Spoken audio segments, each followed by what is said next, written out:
Hey, this is John Leon Guerrero. We have two esteemed guests today, and both have been on the show before.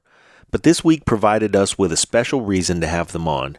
First, I'll tell you about Ambassador Robert Hunter, whose posts in the White House are far too numerous for this intro, but I'll sprinkle just a few of them on you.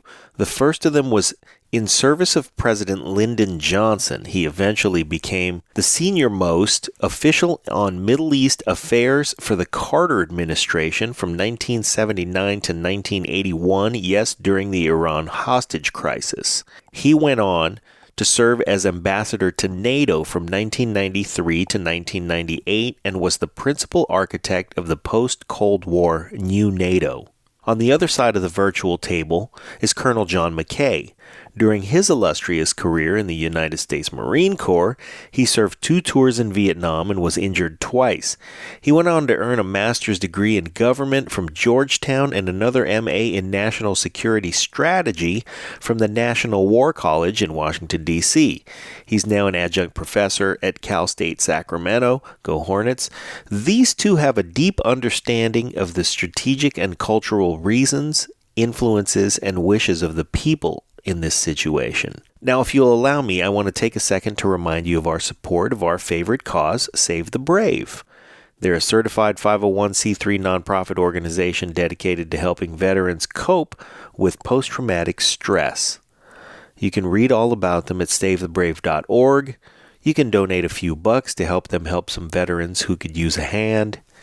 And you can set up recurring drafts from your PayPal account, which are really easy to swallow, and it helps them out a lot. Now, both Pete and I support Save the Brave with our time, and we have recurring contributions coming right out of our PayPal accounts. And Scott Husing supports them too. He also serves on their board. They're doing great work, so I hope you'll join us in supporting them too.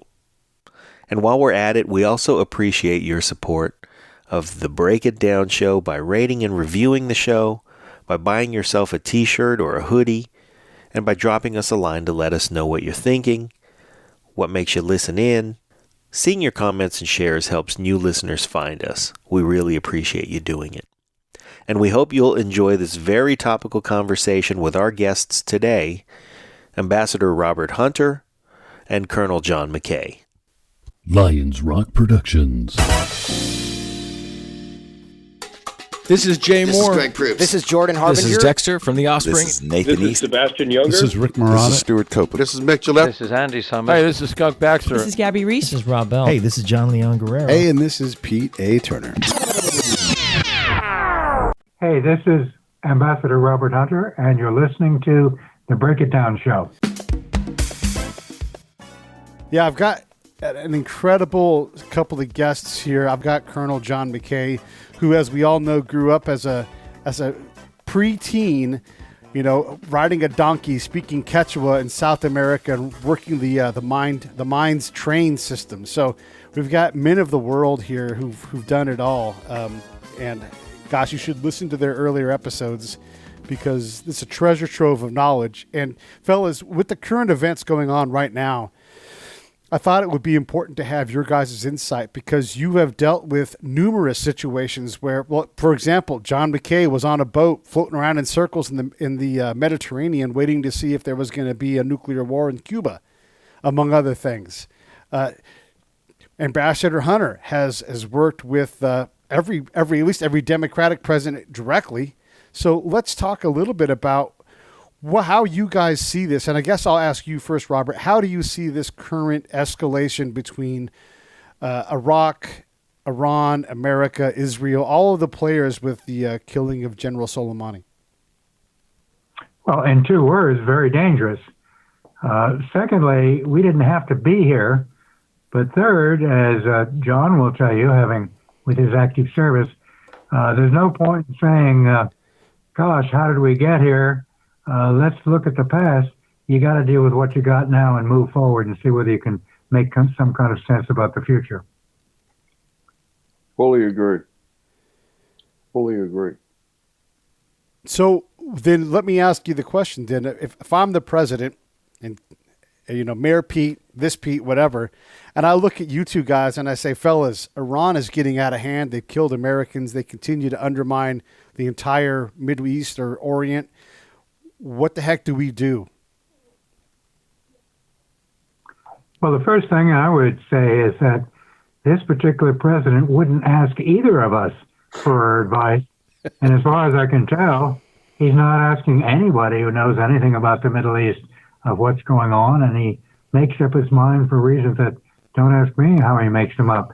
But what I would do right now, in addition to shutting up for a while and keeping everybody a bit calm, but third, to start thinking through from the beginning, what are America's fundamental interests in the Middle East, something that we have not done, if I may say so, for the last 2 or 3 administrations. Let me weigh in, Pete, on what Robert just said. That, to me, that is absolutely critical.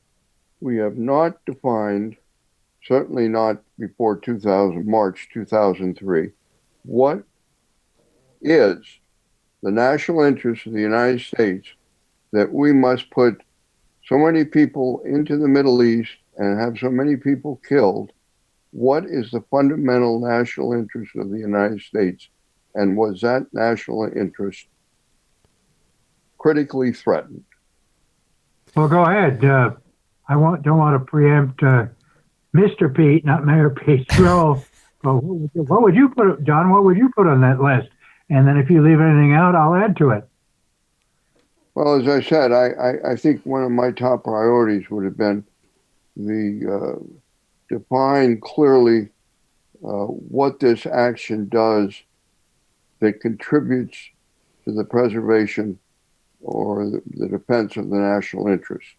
I don't think that question is ever. What would you call those national interests in the Middle East? I think it would be, in spite of all the turmoil, and after reading McIntosh Smith's book, I think our interest in the Middle East is certainly economic. It's diplomatic, and I would even go so far as to say that I think that there is a way or ways of working around the different splits within that community, the whole Middle Eastern community. And I'm not just talking about Shia or Sunni Shia split.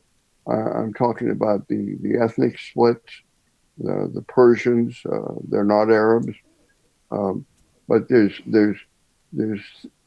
number of things that I'm thinking off the top of my head here that we could do that would be beneficial to the United States and beneficial to the world community that fall way, way, way short of the necessity of using armed forces and violence. What do you want to add or change about that, Robert? Well, I think we've had a classic list of interests out there in no particular order, because, there are no priorities when you have essentials. One is the flow of oil, hopefully at stable prices. One of the questions is whether that's actually threatened, given a truism that anybody who has oil has to sell it, and they can't drink it, is the old line. So that's one item. Another item is that we, the American people, have for the last 70 years taken very seriously the security of the state of Israel. And if Israel's threatened, we have classically, in one way or another, helped them preserve their security. So that's certainly another one. A third, of course, which directly relates to the United States and to the American people and to our friends and allies abroad, is to try to do things that will reduce, if we cannot eliminate, terrorism that emanates from different parts of that region. I think those are kind of the big three, on top of which it'd be nice to have a more stable region, and also one in which Americans and others can go about their business without wondering what's going to happen sometime in the next 24 hours to their livelihood and to their lives. I have absolutely no problem. I think those are well articulated. Okay, so let me see if I can push back in some ways to challenge this a little bit. We have sanctions against Iran, and they continue to be combative, and they seem to escalate with that. They're killing Americans, they're killing Jordanians, they're openly threatening Israel. It's they're attacking oil systems, either it's refining or the ships moving it around. We need to do something. Is it reasonable to do something like we're going to take military action to respond to this? I mean, our complicated history with Iran aside, to include shooting down a civilian jetliner with our naval ships, is there any reason in attacking General Soleimani at all, or is this just inexcusable, you think? Well, I'll ask John to comment on that first.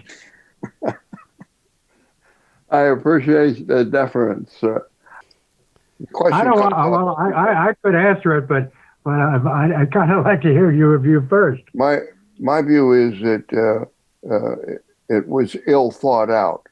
And another question, and I assure both of you, I do not subscribe to conspiracy theories, but with the possibility of the Senate hearings on the impeachment starting here in the foreseeable future, would not something of this caliber divert attention from something the president would rather not dwell on? I think that's one question. The other question... Do you really think a president of the United States would do something like that for his personal interest? I can only think about five or six presidents who've done precisely that. This certainly does change the subject from impeachment, and I wouldn't be at all surprised if that was the primary motivation by Donald Trump. Nor am I. That's the reason I mentioned it. And I with what background I have in Latin America, the commencement of the Falkland War in the early 80s was a hat trick of the first order, divert attention from the domestic problems that will take on the nasty British.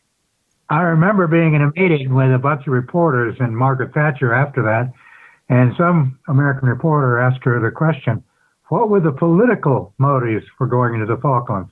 And she got in deep umbrage. She said, political motives? There were no political motives. We only did it because it was right, which proved just the point you made. Okay, so the impeachment thing is certainly something, but we also know that the general's targeting package has ended up on President Bush's desk, President Obama's desk. There's always someone there to account for lethal military action, and that's because it's worthy of consideration. So I don't want to paint this as being 100%, about the impeachment. And of course, there's always self-interest. That's what presidents do. But how much of this can be considered like we've tried these other things? This time we're going to try something military. Is that reasonable at all to say he's just taking a left turn instead of the right that everybody's been taking? Well, I would say that tactically, he was trying to send a message to the Iranians that enough is enough. We're not going to have pinprick escalation. We're going to go big, and now you have to think about it. But then you have to back up and say, how did we get in this mess? As of 2003, which John referenced, we had Iran contained. Yeah, we had contained revolution. We had them contained militarily and every other way. And then we invaded Iraq and blew everything apart for no good reason, which gave all kinds of opportunities to the Iranians and to others. And ever since, we've been playing a catch-up game to try to make up for that, I think, after Vietnam, the second worst decision we made in the modern era in foreign affairs. And in fact, if you want to date the current problem, Barack Obama was able to negotiate with Iran an agreement to prevent Iran from getting nuclear weapons. That was 2015. The long name, the Joint Comprehensive Plan of Action. Everybody supported it. The Russians, the Chinese, the British, the French, the Germans, the European Union, us and the Iranians. And then Trump comes in, hating anything that Obama did, and took us out of that agreement, and therefore started this chain of reaction. So he's got to suffer a lot of the responsibility for getting us to this point where we are in a state of escalation. We didn't have to get here. I would agree totally with Robert. And I think one of the questions when you do something as acute as assassinating, and that's what it was, assassinating a leading military figure that is well liked by the top leadership of the country, I think there's some very serious questions that should be asked. It's not something that's going to take 6 months to figure out, but you ought to get some fairly clever people around the table and say, okay, we do this. What's it do for us? Number one. Number two, what's it do for the region? And how does the region react to us if we do it? I'm not sure those questions were asked. In fact, I'm not sure too many questions are asked in this administration. But I agree with that. Consequences of your actions. I mean, anybody that's done any type of planning, be it in the civilian community or in uniform, you look at the consequences, be they economic, ecological, whatever, and is it worth it? And I don't think that's been done. If I were a conspiracy theory person, and I'm not, it's just as you were saying, I would argue that whoever engineered this and sold it to the president was against the president's policy of trying to separate the Iranian people from the Ayatollah Khamenei, because what this has done more to bring the Iranian people as a whole together against the United States than just about anything else we could have done.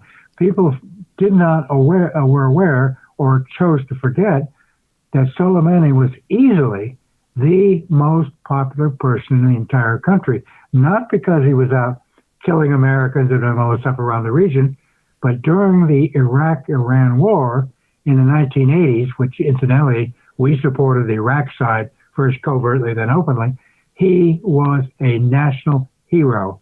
And for us to kill a national hero like that, it'd be like somebody going out and killing George Washington or something. I don't know. It's a way to bring people together.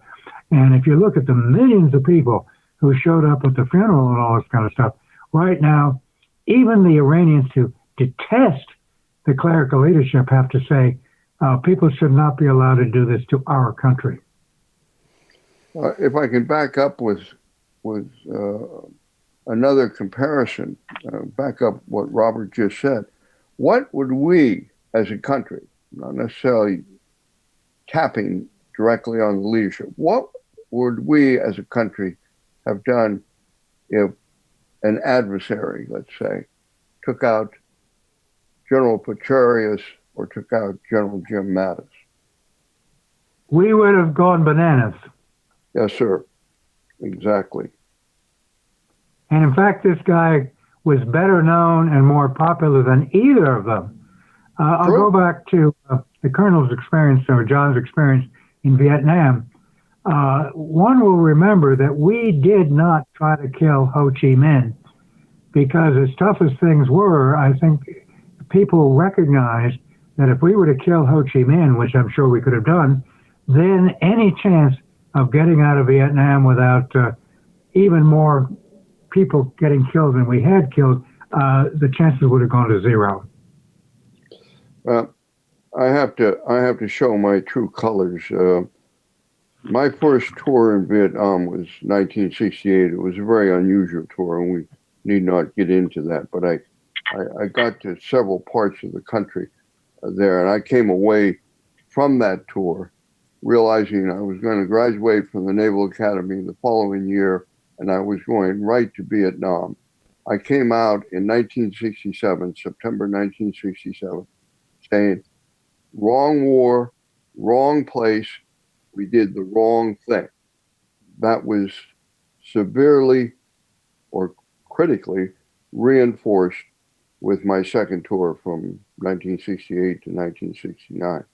And it's not because I got shot up real bad twice. It's because I just had very serious misgivings about how we had bungled into that situation.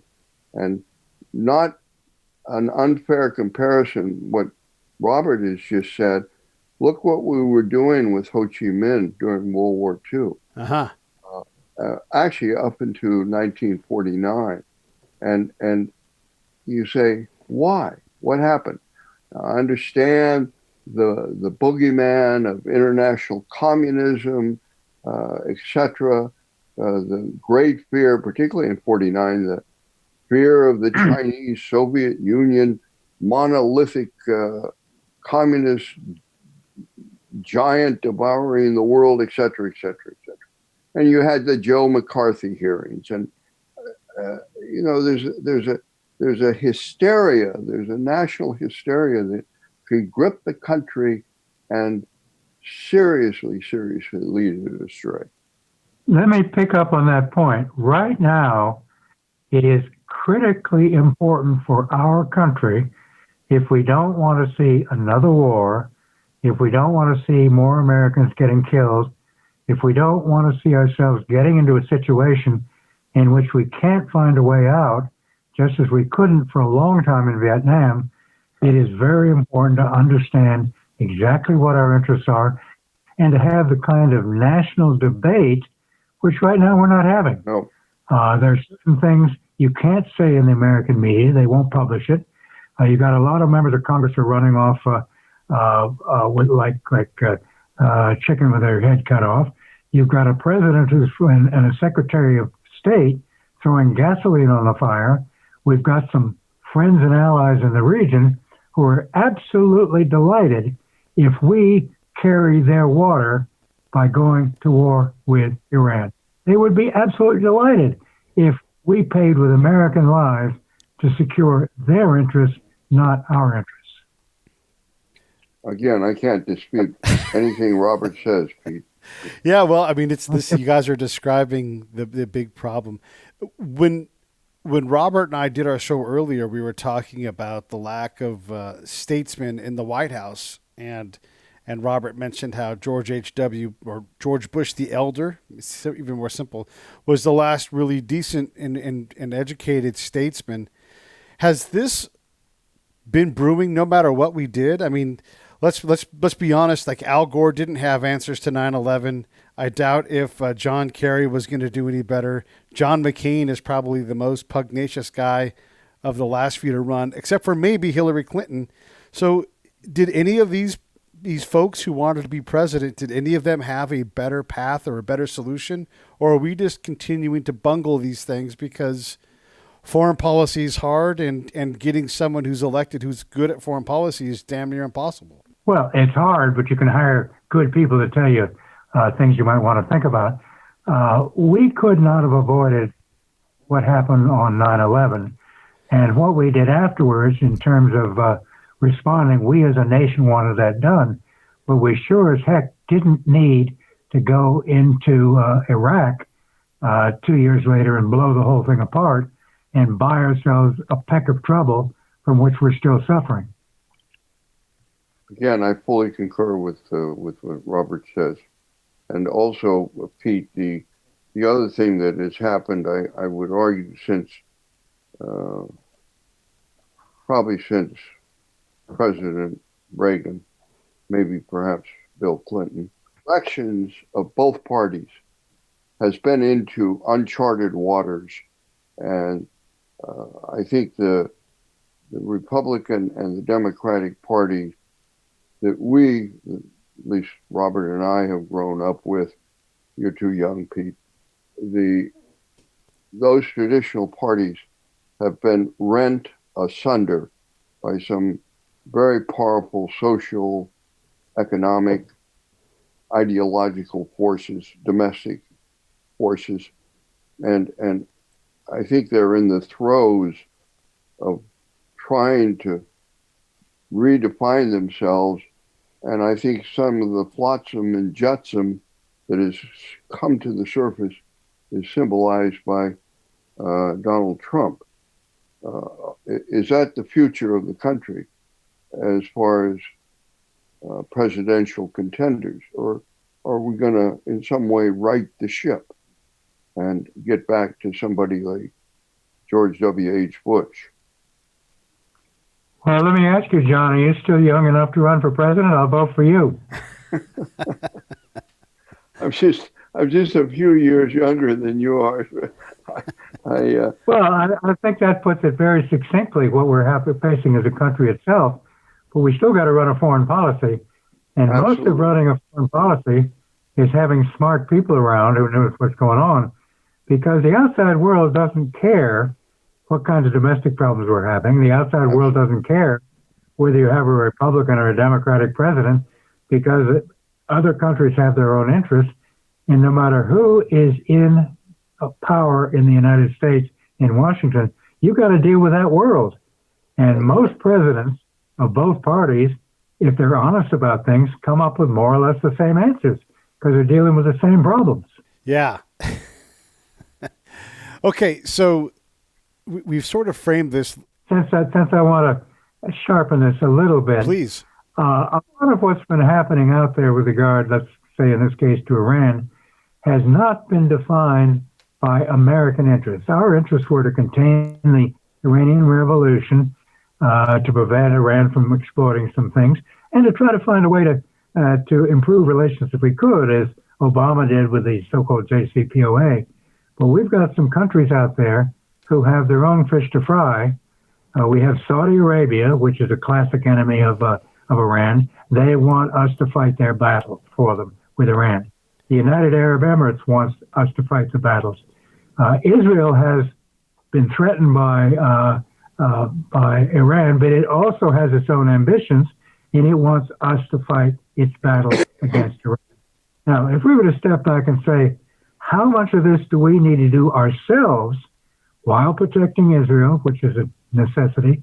How much of what we have been doing against Iran would we be doing?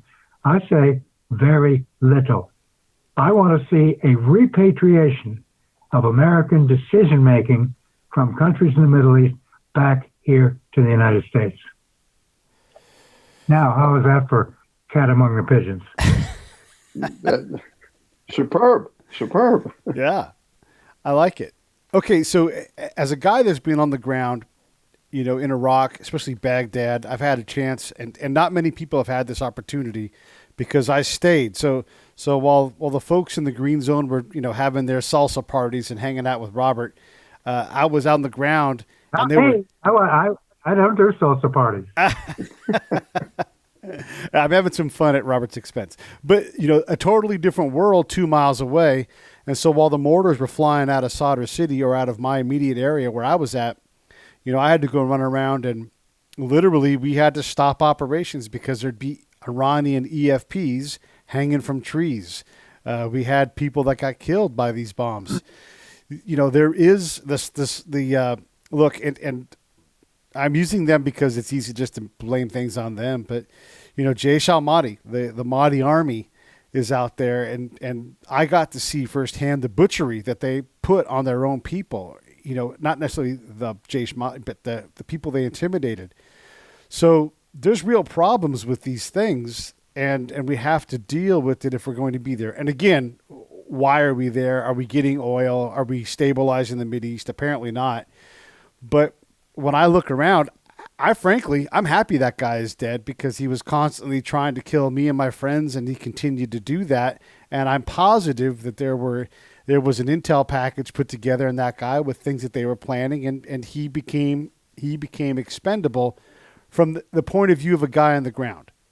So is there any rationale in saying, yeah, this guy was enough of a problem. He was, causing a lot of deaths and willing to fund Hezbollah. And by the way, big caveat that we're not talking about the Saudi Arabia state-sponsored terrorism, But I really personally, as a guy that's been, chased and randomly hunted by Iran in general, I'm kind of glad this guy's dead.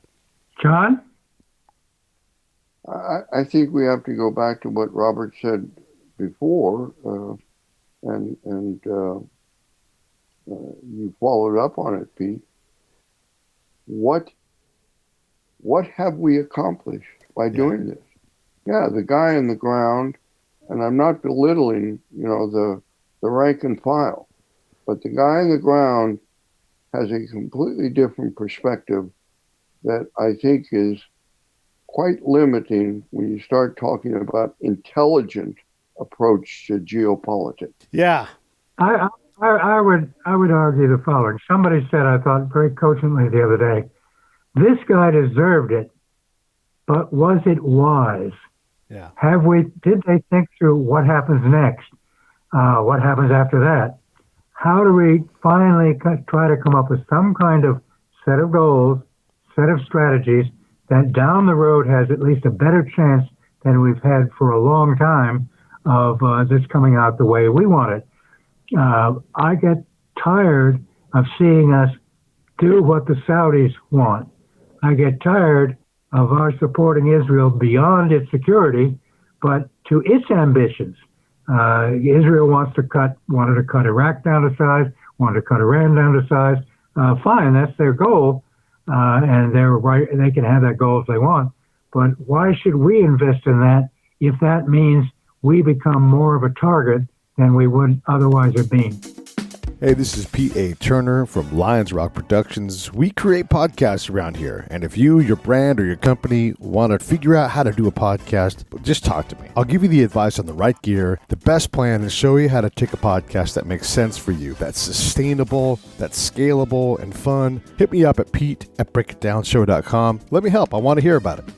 Than we would otherwise have been. Isn't taking out General Soleimani part of defending Israel and also keeping Israel from saying, hey, since you're not going to take care of Hezbollah and help us deflate this, we're going to go fly sorties into Iran and hit central points for their infrastructure, at least in terms of quote unquote nuclear targets, right? I mean, there is something to that. Well, of course, there are no nuclear targets to attack that wouldn't even be developing if we hadn't gotten out of the JCPOA, in part because Mr. Trump didn't want Obama to have an achievement, and also because Mr. Netanyahu, the prime minister of Israel, was pushing Trump to do this, and Mohammed bin Salman, who we kind of don't like anymore because he slaughtered this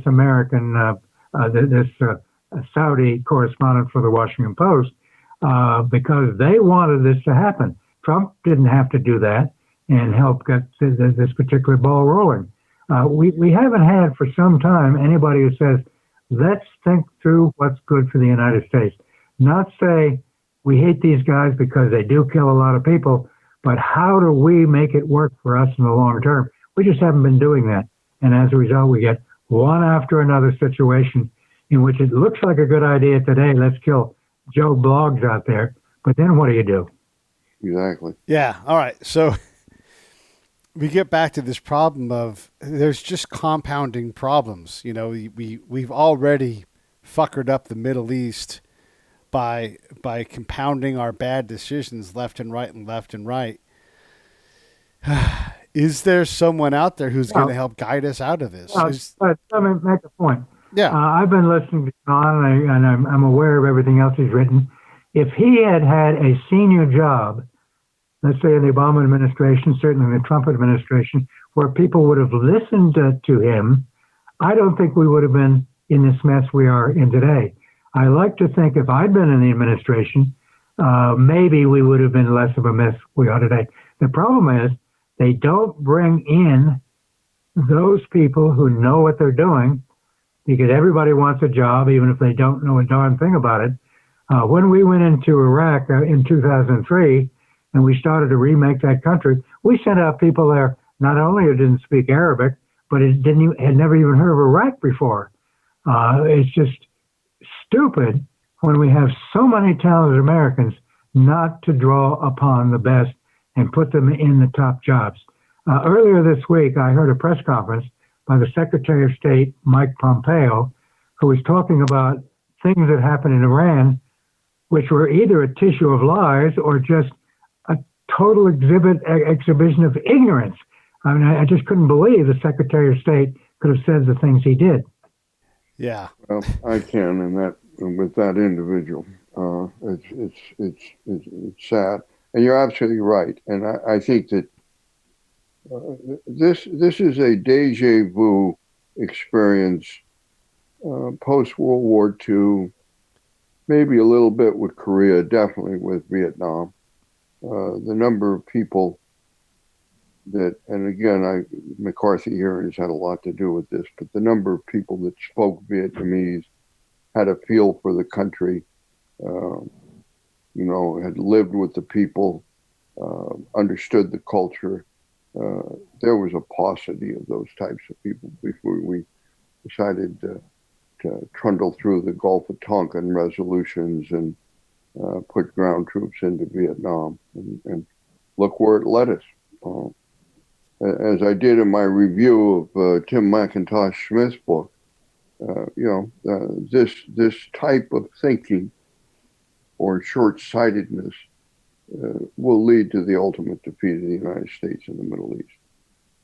Defeat in the sense that we're going to come out of there having accomplished very little. In my years in government, I found that anything you want to know, there's somebody in the U.S. government that knows it.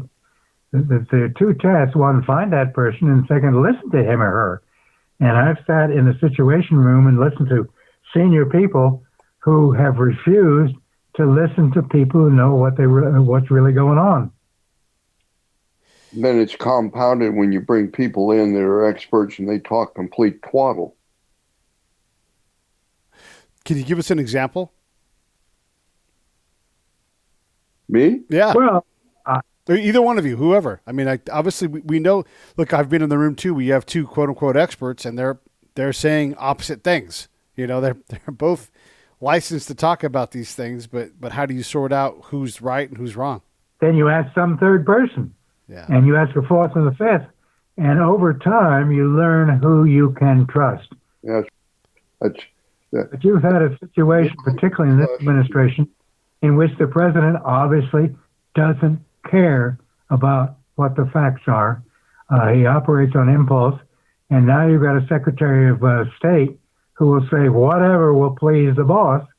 In fact, his predecessor got fired in part because he told the president what he didn't want to hear.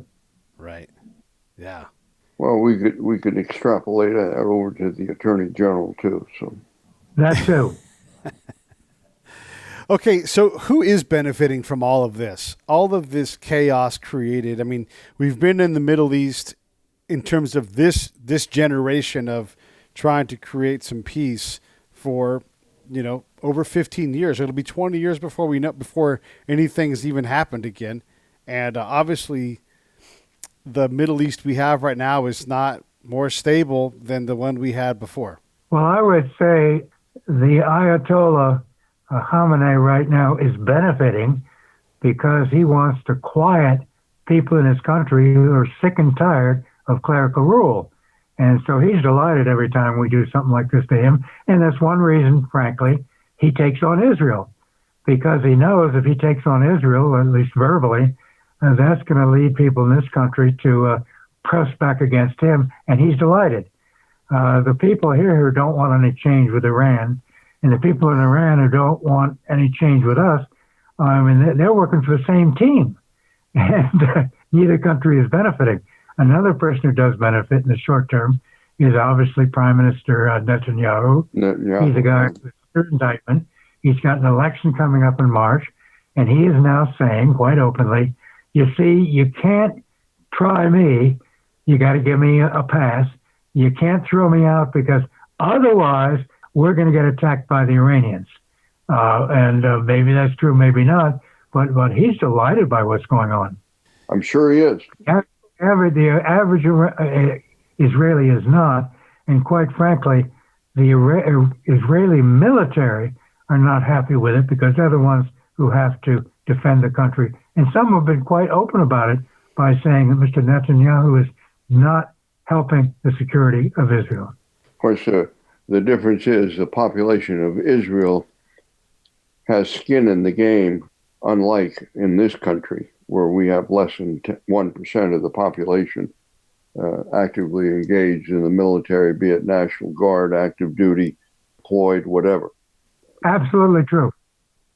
And again, that's... Let me ask John, would you bring back the draft of, or have a greater throughput in the military of average Americans so they would learn the kinds of things you learned in Vietnam in particular about how to make your own judgments about what we're doing in the world? Let me, if I may, rephrase your question. I strongly support national service. How to sort that out from doing voluntary work at 2 years voluntary work at an AIDS hospital, or pick whatever you want, and the military, that would have to be worked out. I was also witness to the bungle, and I use the word quite intentionally, of the selective service system, particularly near the end of the Vietnam debacle. We certainly could have done better, but there were influences like prestige and money and things like that, if you were Joe Huckleberry from the hills of Tennessee, you could go. But if your daddy had millions of dollars and you were up in New York, you could be rated with bone spurs. So, but to go when back, you say bone spurs, do you have any particular individual in mind? Oh, of course not. Of course not. I'm being whimsical, all right?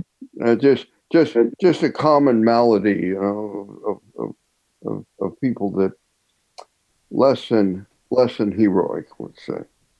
So some kind of national service you think is important, whether it's working for forestry or Absolutely. whatever it is. What are your thoughts on that, Robert? I agree with John entirely.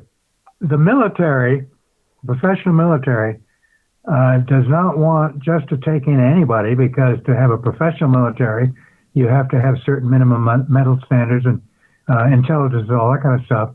And as they said for years, we don't just want to be a dumping ground for anybody who might not be able to get a job, if I can put it that way. But respecting that need for professionalism, I do believe there should be opportunities for everybody when they're young to go out and work to make the country better. Some is abroad, like Peace Corps and things like that, and some, as John just said, working in an AIDS hospital, or going out and helping people in Appalachia, or schools and parts of the country, all that kind of stuff. There's so much good that can be done by young people who are anxious to do good if you point them in the right direction. And what about the people? I mean, you and I talked about this before, Robert, like the folks like myself and Dr. Leday, who have this incredible body of knowledge from right now on the ground, fresh, and I can't get an audience with anybody. How do we improve that, where people who want to help, who have, alternate solutions and, points of view that are coming directly from the ground, how do we get better at listening to those folks and discovering who they are so we can put them to work to our benefit? Well, it starts with the leadership wanting to have these people engaged, and then it goes down from there to the levels where people might actually do the day by day, having the opportunity and the requirement to reach out to folks who have experience. I suspect, John here, nobody came to you after your Vietnam experience and say, I was going to say soldier, I was going to say Marine, you were just out there. What can you tell us that will help us do a better job in the future? I bet you nobody said that to you. I'm not too sure anybody was interested. That's the point. They're not interested. Yeah. And I'll tell you, Peter, you mentioned I've worked for a couple of presidents. Yeah.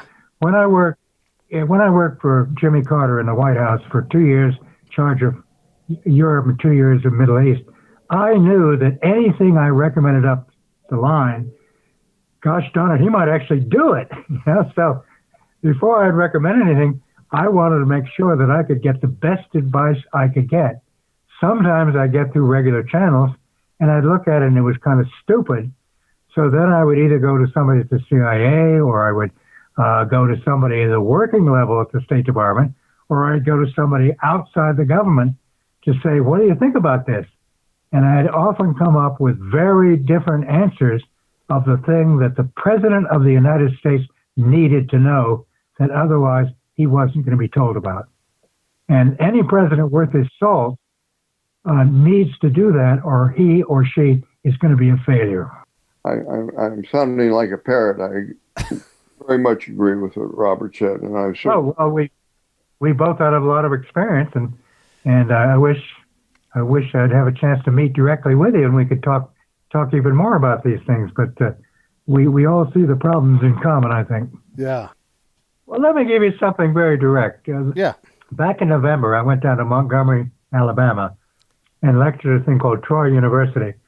And they had a couple of guys speaking there who had been in Vietnam for a couple of years, not in Vietnam, sorry, in Afghanistan for a couple of years, working on issues about the role of religion and the role of ethnicity and conflict and all that. And I listened to them for a while, and I said, you guys seem to know more about what's going on there than I can read in the newspapers. And when I get through my other sources, when you came back, was anybody prepared to listen to you? And they said, no, we tried, but we couldn't find anybody in the government who wanted to know what we'd learned. Yeah. That's dumb. Yeah. And it's frustrating because, we tried to find people. I tried to talk to my senators, my congressmen, and nobody could be bothered to hear the lessons. I mean, there are very few people who stay unit after unit. Like, these units would rotate over the top of me. And the thing I worked hardest on was getting the unit to being able to perform sooner. Right? They're still going to get there no matter what, to whatever level they're going to get to. But I had seen all of the mistakes. I'd seen how ill-prepared they were through training. And as I built up my influence with those units, I was able to get them to come about faster. But that was in no way valuable to anybody when I was in theater or when I came home, because I tried and tried and tried, and nobody would listen. And if it's true for me in that field, gosh, it's got to be true across the entire government in terms of how to do things better. All right. How do we solve this problem? I think we've all three identified a requirement that is not being met and hasn't been met for a long time, to find a way for people who've actually got knowledge and experience at least to be accessed, and some requirement for people in government making decisions to have somebody on their teams reaching out for a second opinion. Does this make sense? Or maybe we're doing something wrong. Talking about kicking the can down the road. In government, and particularly in the military, I think higher up you go, more so, you assiduously avoid talking about personalities unless something bad comes out on somebody. Going back to what Robert just said, I honestly believe it has a great deal to do with the character of the individual that's involved, be it Robert trying to find out about the Middle East, be it me about teaching in Latin America. You reach out and you use the experience that we all three have had, and instead of sitting at your desk typing away at your computer, pick up the bloody phone and say, hey, I know you and I aren't friends and we don't agree, but I sure as hell respect your opinion about Bolivia. How about having lunch together?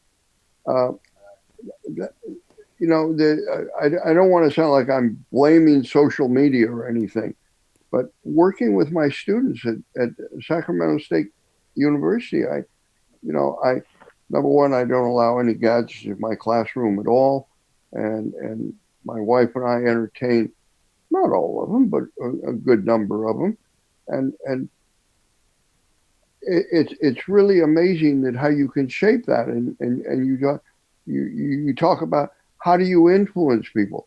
I don't know how you get people to go in and take care of aged people. I mean, I would. My mother was an oncology nurse for years, and dealing with little babies, I couldn't do it. It just can't. It's a special person, but you got to reach out and do it. And I'm very proud to say, and I do not recruit. I assure you, I do not recruit. I've taught since 2016 at California State University, Sacramento, and for my efforts, based solely on the example that I present. I've got 6 people that are in or in the process of going in as officers in the armed forces of the United States. Can we not do somebody like a nurse in an oncology ward or a doctor that takes care of AIDS patients in San Francisco? Can we not get those type of people that are examples of what you want to be? Yeah. They are hey, I like his demeanor. I like his bearing. I like his knowledge. I like his communication skills. I want to do that. I think that'd be a hell of a lot more effective than Facebook or Twitter or Netflix or whatever, Instagram. It's just a thought. And we have, unfortunately, Robert has absolutely put his thumb on the problem. We have such poor examples in national leadership. We've got some at state level that I think are good examples. But name somebody in Washington today that you would say to your child, don't you want to be like he, or don't you want to be like her? Boy, yes.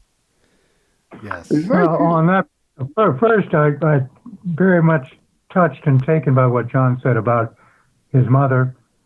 People he meets, people are doing practical, real things to make this country better at the local level. What we need to find some way of doing is to get people at the national level to follow that kind of experience, to reach out and to try to build.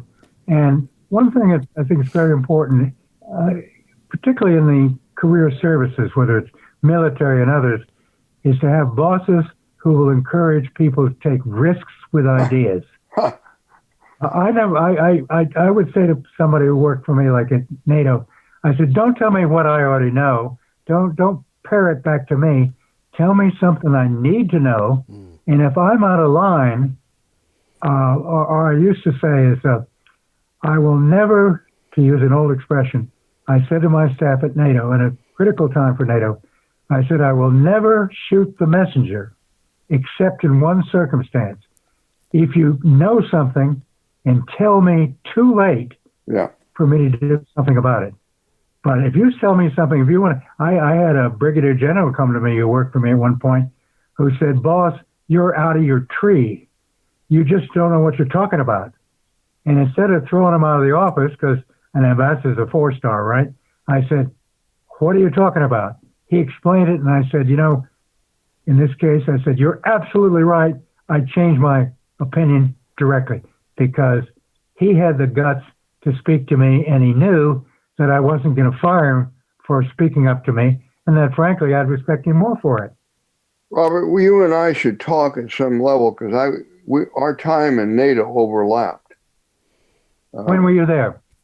I was there from 91 to 94. I was on the military staff. And we overlapped for a year and a half then. We must have overlapped for a year and a half then. And, I can't find it, but Admiral Smith, I believe, was the Mill Group command or the military mission commander.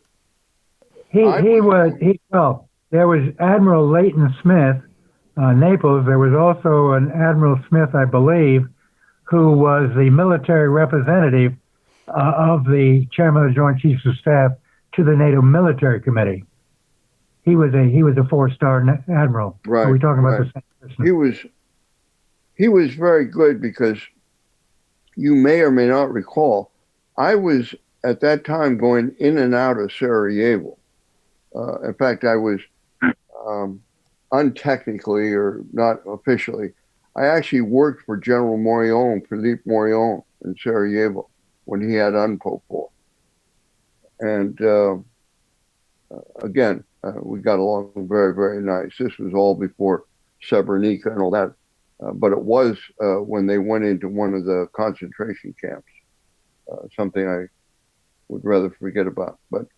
And if I recall, I'm going on memory here, Robert, Field Marshal Richard Vincent was chairman of the military. I remember him well. I got to know him fairly well, but I never had the guts to say, how can a country have a field marshal with an armed force that's smaller than the U.S. Marine Corps? He was the very last field marshal in the British military. Right. And he recently died. That's a five-star job. Well, I will tell you something. I don't know how much of this is going to be useful to Peter, but Field Marshal Vincent, who supposedly worked for NATO, took his directions, we were confident, from the British government, and they were determined that NATO would not do anything militarily in Bosnia, and we lost 2 whole years because of British obstruction. And Vincent was part of the obstruction, even though that meant he wasn't doing the job he was hired to do. Huh. Well, NATO on the surface is a great kumbaya, but I'll tell you, national interests play very, very big there. And take a look at the French. I was very close to the number 2 guy that they did not have a military mission. They had a military representation, if I recall correctly. And you are correct.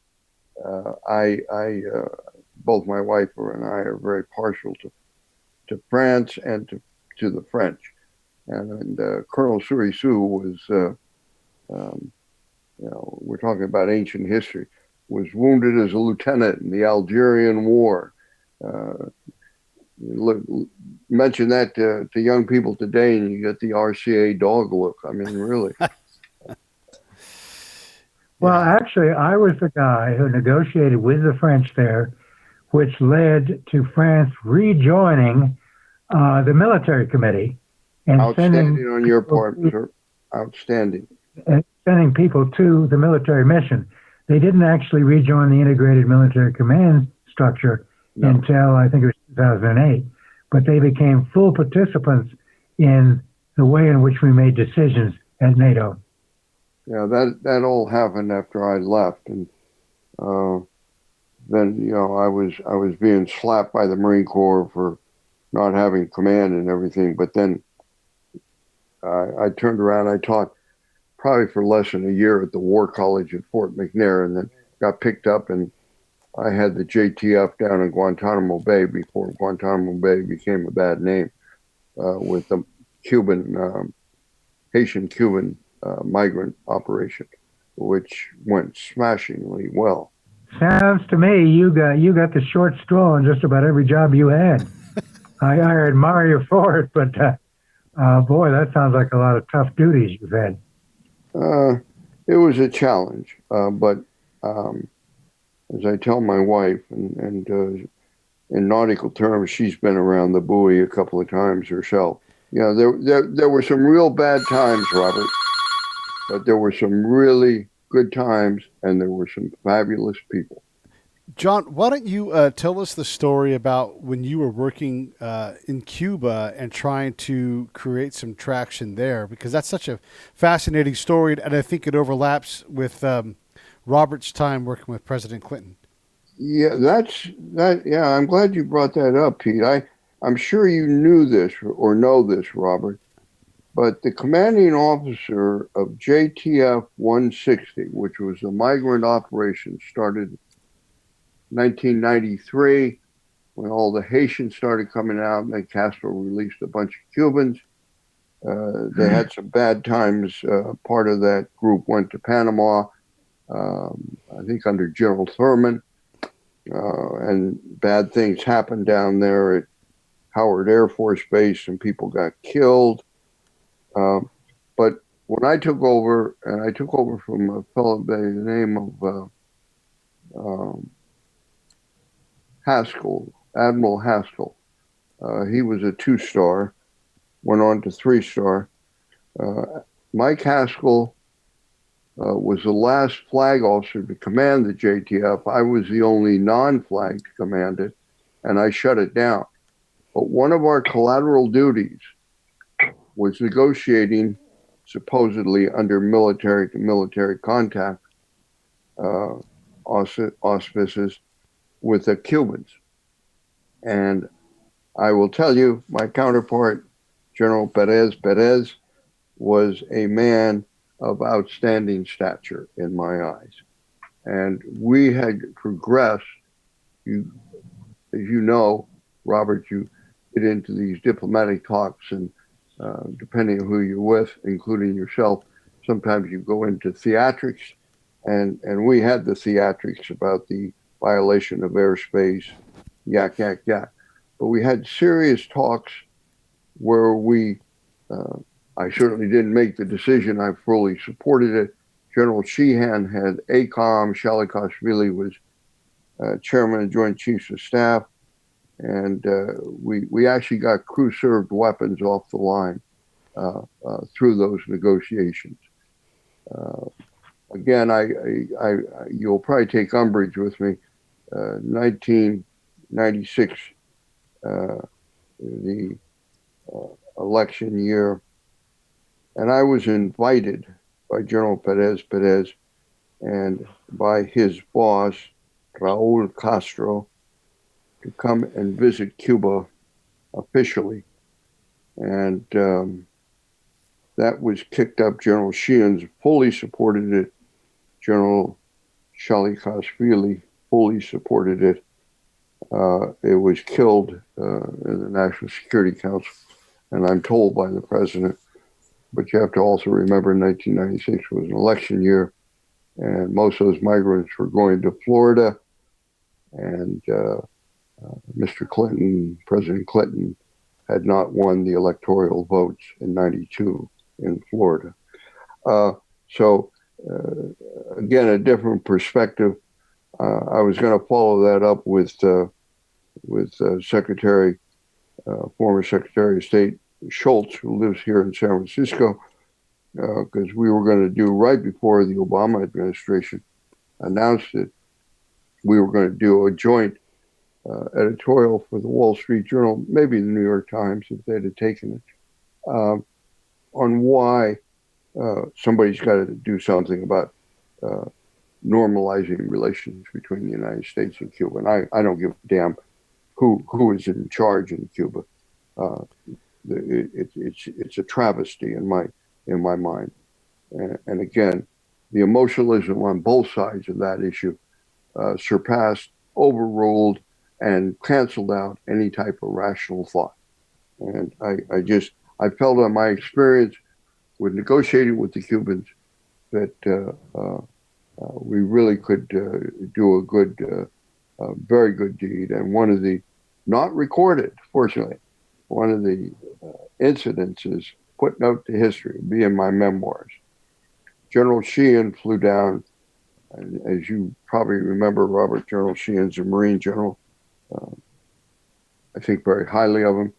I like to think he thinks the same of me. We go back to Vietnam. He came down and he insisted, which is another story that is extremely amusing, but it was very effective. And we met with the head of the Cuban military at the Northeast Gate, and absolutely nothing was accomplished, but it was done. It was done. It could have been followed up on. And now, John, why did you think I was going to disagree with any of that? Well, I was afraid that you might take umbrage because I mentioned Bill. Not at all.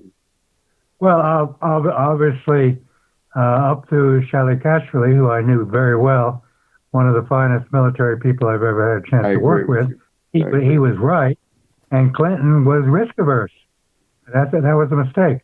I personally believe that if it hadn't been for all the domestic politics in Florida, which have now been changing incidentally, we could have wrapped up the thing with the Cubans right after the end of the Cold War, if not earlier.